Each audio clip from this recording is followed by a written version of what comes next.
what are we drinking today? I'm drinking Pepsi Zero Sugar Wild Cherry. I'm drinking this brand new returned Sprite Zero Sugar Chill. It's really good. Cherry lime. No caffeine, but that doesn't help because I can't sleep anyway for some reason. We talk about this season of Deep Space Nine a lot and comparing it to TNG Season 1, but you remember when we were watching TNG, and then we got to Season 2, and it was still people saying, oh, it's still bad. And then we got to Season 3, and people were like, oh, well, it's the back half of Season 3. That's good. I don't know how far along that goes with Deep Space Nine, but I'm hoping Season 2 has a little bit of an improvement. There have been episodes I've loved, but the last one was the Leprechaun episode, the Imagination episode. Mm-hmm.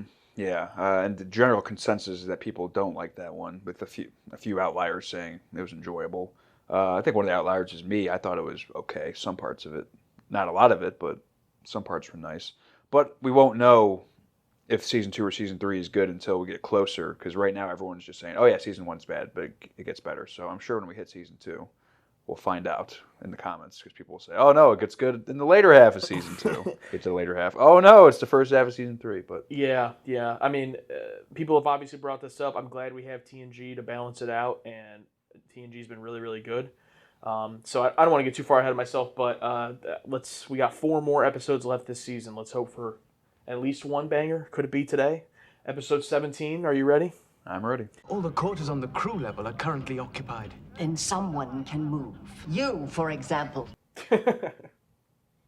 She did the same thing during the voyage here. Ooh. Are you actually suggesting we indulge in one of those disgusting Ferengi sex programs? No, Why is that all anyone knows? Madam Ambassador, I'm only... Oh! Oh, it's gone. It's gone. What's gone, Madam Oh, Ambassador? shit! Whoa! Whoa! Something brushed against me and my God, I've been wigged. What's the problem here? Someone has stolen Ambassador Troy's Pink Latinum hair. Now, I want this room sealed, and I want everyone in it strip searched until you find my brooch. May I be of service? Oh shit. Well, my brooch has been stolen. It's been in my family for 36 generations. It's absolutely priceless, and I want it back. You're Betazoid? Of course. Telepathic. Yes. And you sense no guilt anywhere in this room? No, but Betazoids cannot read Ferengis. Oh, they did set that up.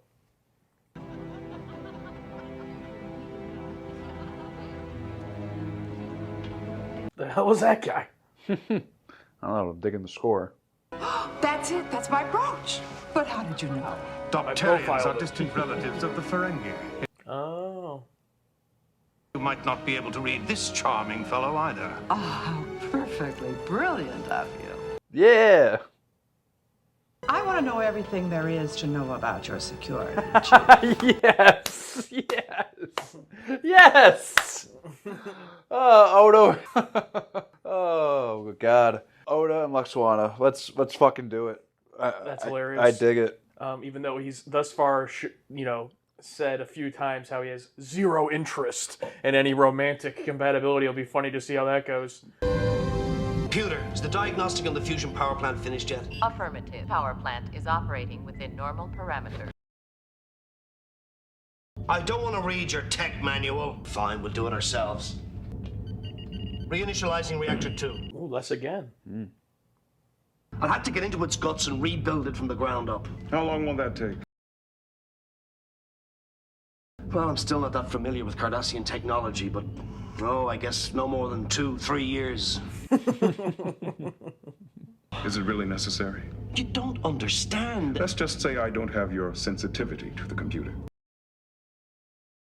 That's all right. Forget about it. Chief! It's all right. It doesn't matter. Chief! I want you to do what you have to do. Thank you, sir. I'll get right on it. That was cute. An unidentified vessel is coming through the wormhole. On screen. You'll get a better view from over here.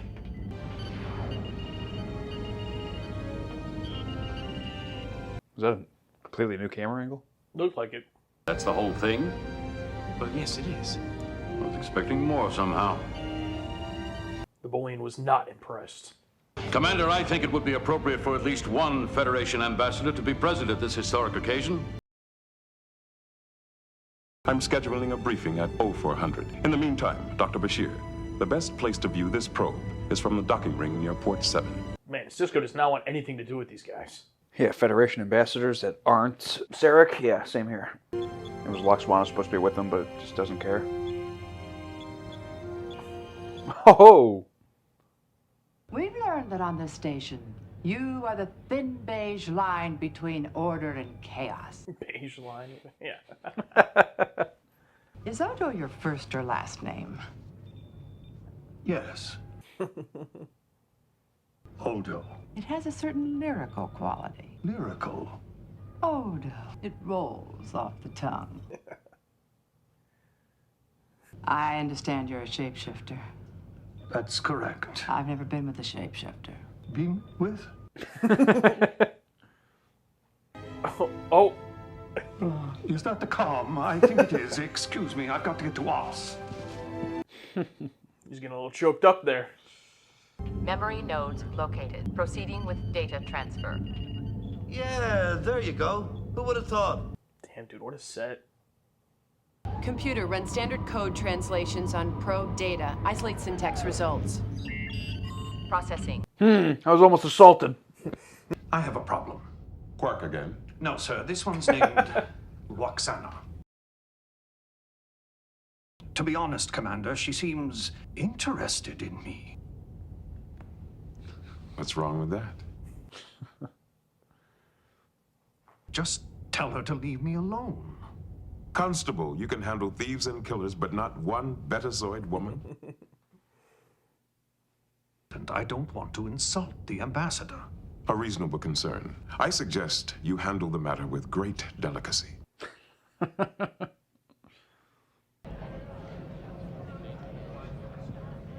Ah, there you are. Well, I have the most wonderful holo program, and I've reserved a suite for us with that Quark person. Upper Pylon 3. I've always wanted to see an upper pylon. I know. I'll have Quark send one of his minions with our That was basket. pretty scary. Yeah. Every 16 hours, I turn into a liquid. I could swim.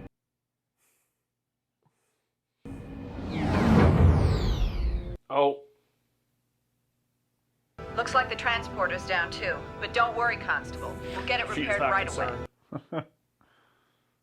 Master Chief O'Brien, please report to Ops immediately. Be patient, Odo. I was wondering where this computer thing was going to go. Alone at last.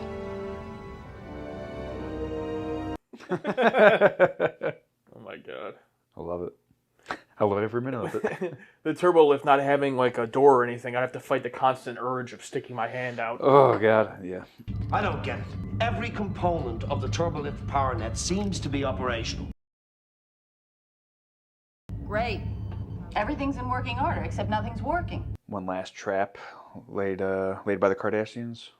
By the way, Cardassian turbolifts run exposed multi-phased alternating currents through the positioning mechanisms, so don't try to shapeshift your way out. I wouldn't think of it.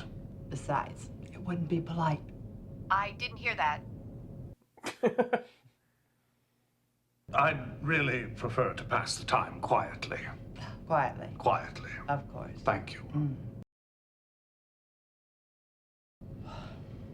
The quiet man. But maybe there's more truth than we realize to that old axiom that quietly. That opposites attract, I think she was going to say. You don't have to say another word as long as we're here, but I think I really need to talk. My daughter and I were once trapped aboard a Ferengi cargo ship, and it was dreadful. And it was all because of that loathsome demon. Actually, he wasn't altogether loathsome. He was just slightly repulsive. Oh, what are you looking at? Nothing. I was just wondering how many volts are in that exposed circuit. My god. Well, Frankly, by the time one thing led to another. Oh, bro. She said she actually did make love with him, the Ferengi? Sounded like it. In that episode? Another hour with them could destroy my career. It's a simple job. Just keep them happy and away from me. What is this room? It's like a break room? I guess so. As a matter of fact, Curzon Dax used to take perverse pleasure in assigning me to take care of VIP guests. Oh, so now you take the same perverse pleasure in doing it to me. Exactly. May I ask, sir, when you graduated from this sort of assignment? The day I hit one of the guests. Damn. It was a simple misunderstanding over his attempt to coax a young ensign to his quarters against her will. Don't hit one of them, Doctor. I'm not nearly as understanding as Curzon was. Yes, sir. I can't imagine Julian punching him anyway. Yeah, but people on Starfleet are so shitty like that? God damn. Actually, that's not surprising at all. Yeah, people on Earth in the future, they're probably fine, but Starfleet, they're still fucked up. Every time I leave, something happens to bring me back. Bring you back? To the computer. Like the failures to the turbolifts or the transporters. A few minutes ago, I was working at the transporter pad and the comm lines went down. The computer has a crush on him? Or it's just needy. It's almost like the computer doesn't want me to leave it alone. You almost make it sound like a child. That's interesting. It's a different type of plot. And why would the probe, like, what's their... I don't know. They don't know where it came from, from inside the wormhole, so they don't know who sent it. If I'm right, transferring all of its programming off the station might just solve our problems. Fair enough. Then you have to uninstall the application.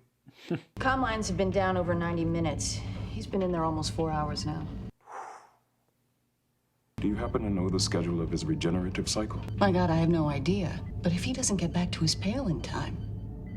It's gonna be leaking all throughout the ship.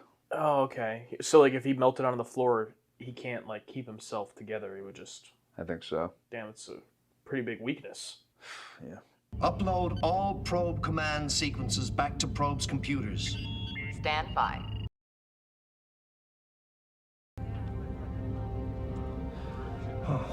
It's not as easy as I thought it would be, Commander.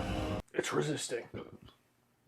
Been reading the reports of your chief of operations, Doctor. They gave me the impression that he was a competent engineer. Chief O'Brien? Hey. Then why aren't the backup systems functioning? Well, out here on the edge of the frontier, it's just one adventure after another. Why does Chief have to catch a fade? For no reason. This Vulcan sucks. Enough about me. Tell me about yourself. Odo, be a chair. I'm a chair. Odo, be a razor cat. I'm a razor cat. Life of the party. Wow.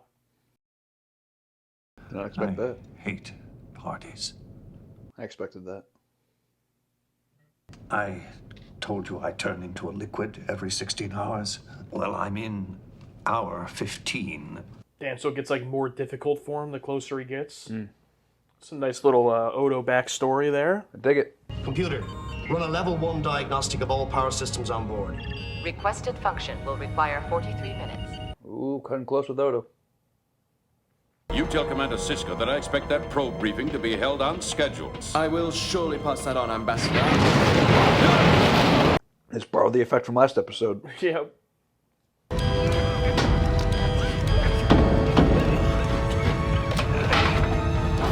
Oh, there you go. An emergency. Oh. Get down on the ground. The smoke elevates. The Vulcan doing it strong.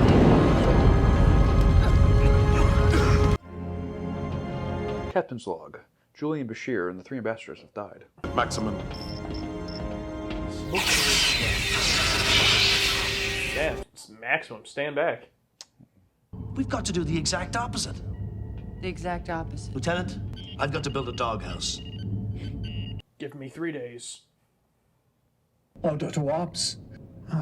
Odo out. Odo, turn around. I can't. It's about to look like Freddy Krueger. No one has ever seen me like this before. Not even the scientist who was assigned to you? That was different. It was only research to him. How can I make it easier for you? You can't. I'm fine. Damn, dude, she's trying. Oh! I'll take care of you. Oh, his outfit is part of it too? Yeah. Oh, she put him into her skirt, dude. We're in, Dax. Stand by.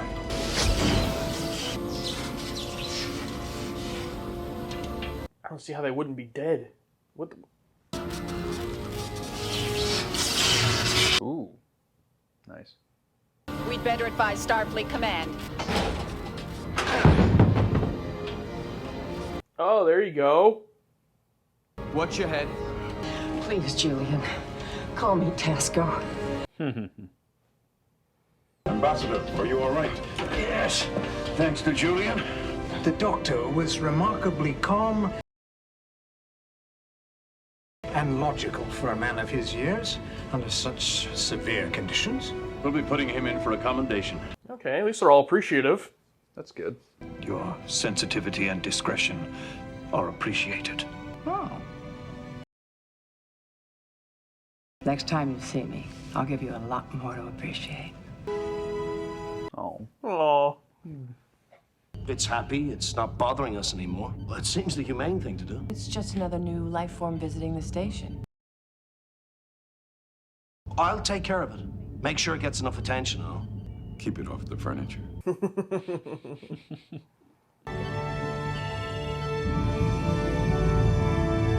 Woo, all right. So we got Odo getting a girlfriend and Miles getting a dog. computer dog. We just watched The Forsaken Deep Space Nine episode, and now we're going to talk about it, starting with our whiteboard reactions. I put more Odo, please. How about you? Yeah, I put all my eggs in the Odo basket, and I was right about him. He's my guy. He can elevate a scene and carry a scene and go on with the best of them. But I said, Laxwana elevates another okay episode. Good stuff.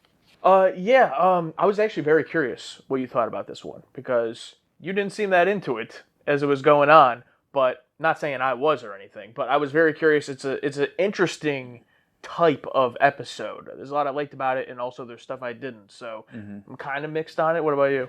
I would say mixed as well. I understand that with them being at this wormhole, first contact is going to be a subject of the episodes probably quite a bit. And another thing coming through it, oh, what's this? And, oh, this is the way it interacts with us. We got to learn how to work with it. Or what? It's like, okay. I was way more interested in literally my two of my favorite Star Trek characters right now, Odo and Laxwana Troy, who we haven't seen in quite a bit. So I was glued to the screen anytime she was on, and she's just great. Majel Barrett, Majel Barrett, yeah, and legend, absolute legend. And I didn't realize it because it's the same, but not the same. And during the reaction, I said, "Oh, I wonder if we're ever going to get any TOS cast members in the show," not realizing that one is in this fucking episode. Yeah.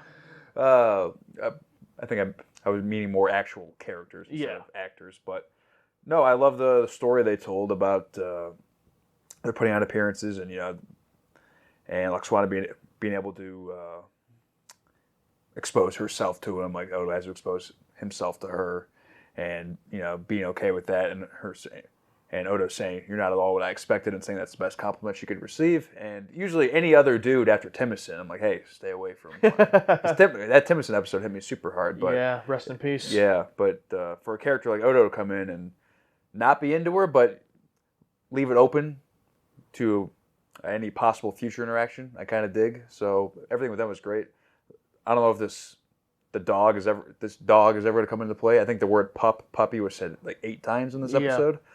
That part I was just not interested in at all. Seeing Cisco have a little bit of personality with Odo coming to him about their relationship was great, and even a little bit with the dog at the end. I think he's starting to come around a little bit more. He's still a bit weird in his delivery, like he's pretending to be a human being. But, yeah, that's a good way to put it. Yeah, but overall it was fine. Yeah, I definitely think as far as the ones from this season, this is up there for me. But it's still, it didn't blow me away. But the absolute best part is Odo and Laxana, and I didn't really care about anything else. The Cisco scenes were good. Him and Dr. Bashir was good. Him and Chief, whenever he was talking to him, and then obviously him and Odo. So all of Cisco's scenes were good. But the whole puppy computer thing, I at least kind of acknowledge and respect that it is a little bit original, that idea, because it's usually always a malevolent god or an enemy of some kind or whatever, or even a virus. But they specifically said this isn't a virus. It's something interesting and new, kind of like a sentient but not quite self-aware computer program. Still, where did this probe come from? We don't know. Just came from the wormhole. But they explain it as kind of a technological or a mechanical evolution rather than a human one. That's interesting, but the biggest problem with this show, to me, thus far, is how boring it is in the by the numbers sci-fi plots. I mean, if there's like one thing we do not like in TNG, it's when the story that we like is getting sidelined for generic technobabble sci-fi. And here, that's essentially every single episode, with the exception of like the Kira one a few episodes ago. I don't remember if there was another plot there. But for the most part, it's like every time I'm like enjoying Odo and Loxana, then it cuts to this. And I love the Chief, and he was good and everything, but it's just kind of like, I'm just sitting there. Oh, okay. Yeah, it's just it's living up to the name of a season 1 episode. I mean, this is basically what TNG season 1 was like. Yeah. Stuff we like would happen, and then it would cut back to whatever the sci-fi plot was. Yeah, that's basically it. Yeah. The whole Dr. Bashir and the ambassadors thing, just a third plot line in this, and at the ending, did he just find a trapdoor, and that's it. Yeah, we didn't even get to see that discovery or anything. Yeah, I mean, obviously for the sake of the tension, they didn't show us. Yeah, but... maybe because they ran out of time, but I was figured something smart would be said by Bashir. Oh, I used blah blah blah blah blah blah blah. Maybe one of the 3 ambassadors was like shitting on something early on, and Bashir is able to use that to save them. Just something cute to like wrap it all up neat with a nice bow. But it was just, there's a hidden door over there that he found. That's my only complaint with that. Yeah, it's just such a throwaway plot. I appreciate that they have a Bolian, a Vulcan, and then this new species here. Always great to see the makeup and all of that. But besides that, why are you doing 3 plots when, the Odo and Loxana thing, I don't know if they didn't have faith in it to carry the episode, but I mean, I'm not saying it had to be the entire thing. But it was so interesting, and when they first started, first of all, got to give credit, great reveal. I didn't recognize her voice when she like screamed in the background. I didn't know, and the subtitle didn't ruin it. And then it showed her. I was like, oh! And I was like, okay, cool. And then the whole hook of her like becoming infatuated with Odo, I'm thinking, oh, this is going to be your classic Loxana, goofy, silly, she likes him, it's over the top, he's not into it. And that's what it was in the first half. And then it transitions into this like serious emotional bonding. And I'm like, holy shit, this is really good.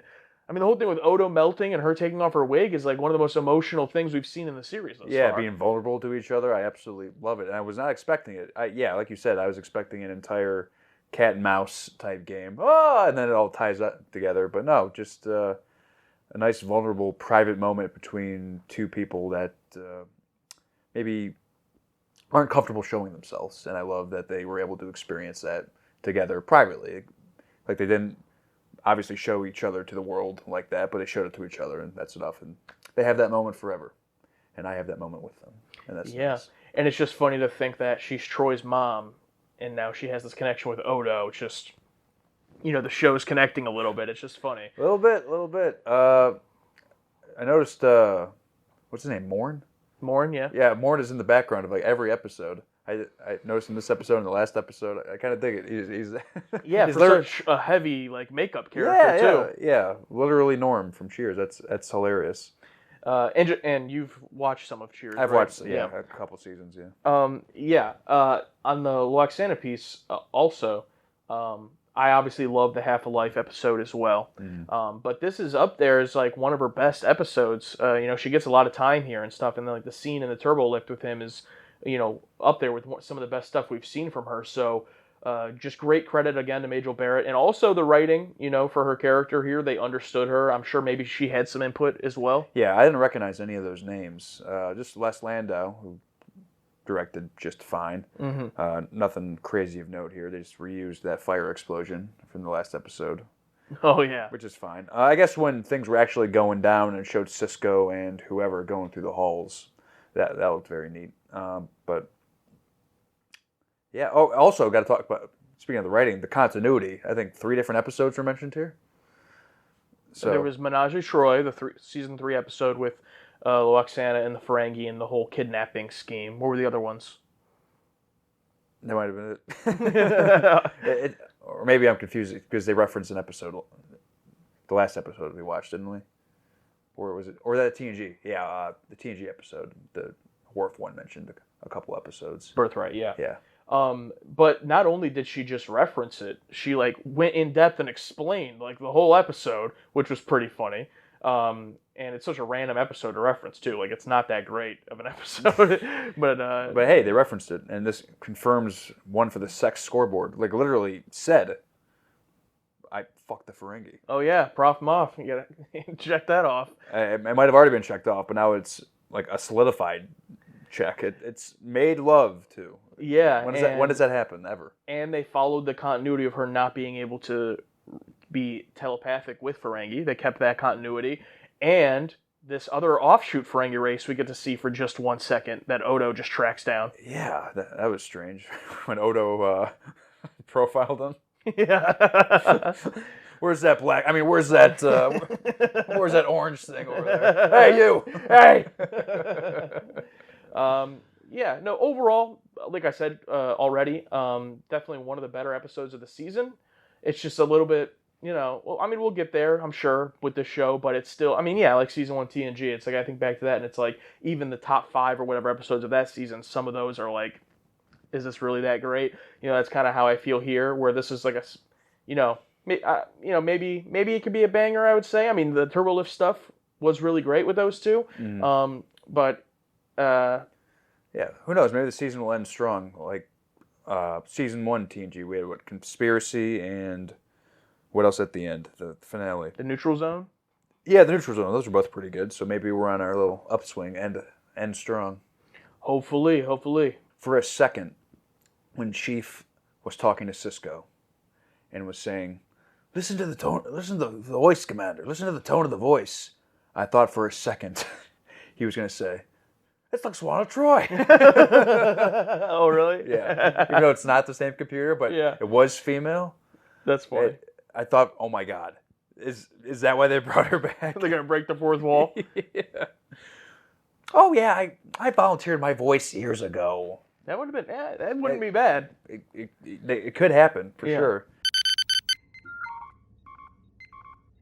All right, Colin Meaney says, a highly underrated season 1 episode. Oda and Luxwana have something rarely seen. Chemistry. Sure, the stuck in an elevator routine is a little cliche, but it gives us one of the greatest Luxwana scenes ever. The moment when she shows Oda her wig shows her strength. It takes real courage to show people your ordinary self, giving this one an unpopular A for a lap to melt into. Absolutely.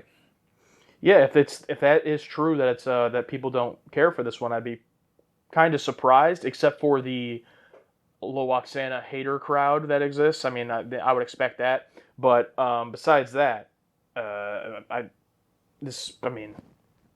don't know. We weren't over the moon about it or anything, but I'd be surprised if people don't like this one because it's pretty. I'm trying to think of the right word for it. Not by the numbers, but there's nothing really about this episode that I'd go, oh, people probably hate this. Like outside of Loaxana, everything else is like, what is there to dislike besides being bored? Yeah, it's just fine, just normal. David Clamage says, Loxana steals the show, and I love how they were able to explore her character and have her stand on her own without having to interact with and foil Deanna. Yeah, this would have to be the first time, I assume, that Deanna's not in the episode at all with Loxana, right? I'm sure she was there for all of her TNG episodes, I would guess. Yeah, that makes sense, and not have to foil her for sure. Although, not every episode is Loxana just trying to mess with Troy. Yeah, not every time. And they've done a good job in TNG giving her her own stories, but just completely separated is interesting to see. Kind of like when Q was here, separated from Picard. Oh, yeah. Just goes to show these actors can stand on their own without their attachment characters. I'm glad Smear Campaign brought this up. Should have asked Picard for the glass brick containing Professor Moriarty and moved the malware alien over to torment him. Yeah, I was thinking about that. Are they going to basically do the same thing? Isn't that basically what Chief kind of did? I mean, it's not a fake universe, but created something to put this thing into. They kind of pulled like the Ira Graves from TNG, putting him into the computer, except this isn't a living human. But That's kind of what I figured is like kind of a doghouse, kind of just like a locked section of their system. Almost like a Nintendogs for the DS. Chief has to go on there and feed and pet the Nintendog. I've had Nintendogs, and those dogs are fucking 15 years dead. Oh my God. They're starving. Or if it's something like Black Mirror White Christmas, they're just losing their goddamn mind. I love this exchange here. Evan Guthrie, episode synopsis, Luoxana E tier. And then HS replied, "Oh, stop. If the Odo-Luoxana interaction doesn't get you, then you have no heart. Then Lutnar's bar. I have no heart." There you go. Oh, and JC brings up, I guess racial profiling for a crime works. Odo the fascist returns. Why did he think you were a fascist? Well, because Odo is a security chief. Wait, this is the first legitimate evidence. Yeah, MTC93 says, I know this is controversial, but I actually adore Luoxana. She reminds me of my uncle, who was a professional drag queen and performer for years. Think Nathan Lane in The Birdcage. I don't know what that is. She comes on strong and may be annoying at times, but she's deeply caring and has a surprising amount of wisdom to share if you get past her seeming shallowness. I've never understood the Luoxana hater crowd. I adore her as well. I think she's great. I think just at first how strong she came on was a bit whoa. But then once we got into her humanizing episodes, I think I would go back and watch those first episodes a lot more fondly, knowing where things end up. Because at first, I think every scene she was in was absolutely ridiculous. Every single one. Yeah, but I mean, I even liked her first episode, Haven, with... I do remember, you were always on her side. Yeah. I do remember that. And me, I was a little, okay. I couldn't wait. I needed to get to these type episodes. Mm-hmm. I wanted this from the get-go, but I needed to go through the growing pains of, the entire time. But that just reminded me. You know what it was missing? Mr. Hom. Oh, what? They didn't give us... No, Mr. Hom. They couldn't afford him. I mean, I guess he's not that important because we didn't think of it, until just now, but... He's in the hotel room drinking. Or he's just in the hollow suite. Oh, missed opportunity. Him sitting at the bar with Morn. Yeah. Oh, missed opportunity. Just them like chugging beers, like having a little contest. Damn. Yeah, that's might be an after-the-fact detriment to the episode that they didn't have Mr. Hom. I want. Damn. If there's any fun facts about that, why he wasn't there. Matthew McKinnon-Gray says, getting trapped in the elevator is a cliche, but it works thanks to some great performances as the writers using Odo and Luoxana to bring out new aspects of each other. Probably the best of the Season 1 TNG Light episodes. And I will agree that when they were in the turbo lift, I was like, oh, this is a nice, cool, interesting angle of this turbo lift with the whole, no door and everything and seeing it. And then as soon as it, got stuck, I instantly was like, oh, of course, we get to see inside the turbo lift because they get stuck in the turbo lift. It was a little bit like TV moment. But I agree with that take. Overall, it worked, and it was a good setup. It was just kind of one of those TV things where it's like, oh, of course, that's why we got this. Right? Hey, at least we saw it. I'm okay with cliches when they work. Yeah. And when you can put two actors in a room with nothing and they can create magic. I dig it. I'm not great at knowing the difference between a cliche and a trope, but that aside, I think most cliches are cliched because they've worked so well in the past. They don't always work, and they're easy to spot and point out, but I think that for the most part, they wouldn't be a cliche if not at least at one time they were successful. So I guess it is what it is. If it ain't broke.